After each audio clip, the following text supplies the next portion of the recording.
Ouais, c'est Ramien. Yeah. Si ukivin tonya amrane eti ala erwe efa mai vanani entanaka tude fali fale mana napi arwaza katsimba matauta efa tafatangana ma eranda manitra tsimana ya unamako ewantana nini fiaina kwe yakote zewa de laviko fa amina si fiatana kwe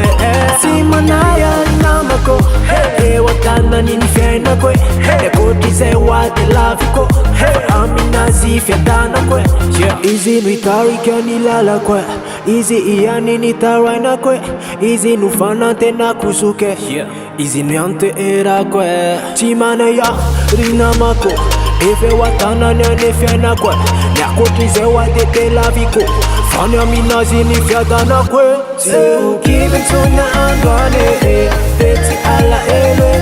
efa malvanani endanaka tude fali fale kateta uje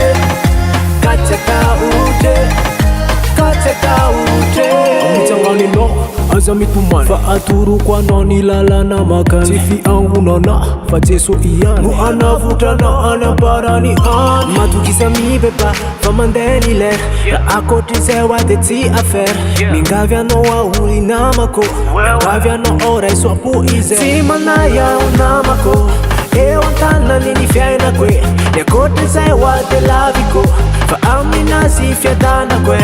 simana ya unamako ewantana nini fiaina kwe yakote zewa de laviko fa amina si fiatana kwe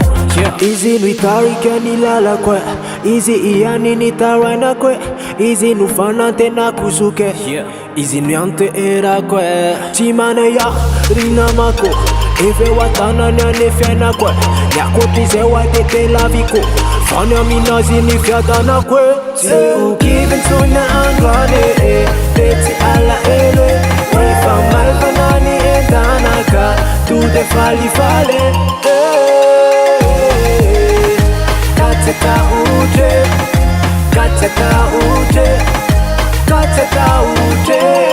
ukivin tonya andwane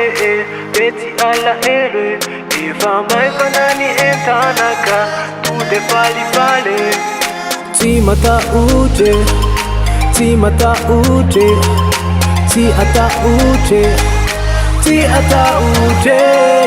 la la la la la